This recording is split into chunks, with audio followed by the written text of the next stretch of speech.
మేరా భారత్ మహాన్ బీజేపీ గురించి కొన్ని వాక్యాలు చెప్పాలని మేము ముందుకు వచ్చాము. బీజేపీ పార్టీ అంటే ఒక ఫౌజీ మన దేశం కోసం ఎట్లయితే ఫౌజీ తన ప్రాణాలు కూడా త్యాగం చేసి మన దేశాన్ని కాపాడుతున్నాడో అదేవిధంగా మరి ఈరోజు నరేంద్ర మోదీ కానీ ఆదిత్యనాథ్ యోగి కానీ ఈ దేశానికి కూడా ఒక ఫౌజీ లాంటి రక్షకులు ఇద్దరిద్దరు. వీళ్ళు ఈరోజు వరకు తన కోసం ఏది ఆశించలేదు, ఏ ఒక ఆస్తులు కొని వెనకేసుకోలేదు, ఒక ఫామ్ హౌస్లు కట్టి వెనకేసుకోలేదు. విదేశాలలో కానీ ఇండియాలో కానీ ఎక్కడైనా వాళ్ళు ఒక ఆస్తి రేపు కావాలని ఎక్కడ నిలబెట్టుకోలేదు. వాళ్ళు దేశం కోసమే పుట్టారు, దేశం కోసమే త్యాగాలు చేస్తున్నారు. ఈరోజు కూడా వాళ్ళ కుటుంబ సభ్యులు చిన్న చిన్న వ్యాపారాలు, చాయ్ కొట్లు, కిరాణా షాపులు పెట్టుకుని బ్రతుకుతున్నారు. కానీ వాళ్ళ కుటుంబానికి కూడా ఏ చిల్లెత్తు కూడా వాళ్ళు సాయం చేయడానికి కూడా ఎందుకు చేయలేదని కూడా వాళ్ళ కుటుంబ సభ్యులు ఏ రోజు ముందుకు రాలేదు. కానీ ఇంక కొంతమంది కొన్ని పార్టీ కార్యకర్తలు నిన్నటి వరకు జాబు చేసుకునే వాళ్ళు ఈరోజు వేల కోట్ల పొరులయ్యారు.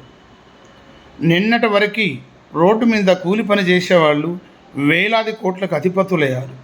ఫామ్ హౌస్లు కట్టుకున్నారు, బిల్డింగుల మీద బిల్డింగులు కట్టారు, అంతులేని ఆస్తులు సంపాదించుకున్నారు.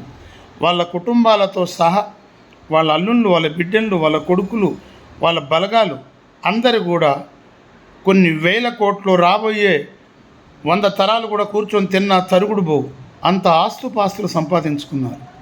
ఈరోజు నరేంద్ర మోదీ గారు, ఆదిత్యనాథ్ యోగి గారు ఎక్కడ అన్యాయం జరిగినా, ఎక్కడ ఎవరైనా తప్పు చేసినా, దేశం గురించి తప్పు మాట్లాడినా వాని ఎమ్మటే ఎన్కౌంటర్ చేస్తున్నారు.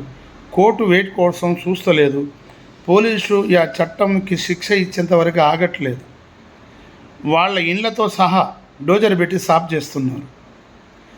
అదేవిధంగా వాళ్ళు ఎక్కడ దొరికిన వాడిని అక్కడనే లేపేస్తున్నారు.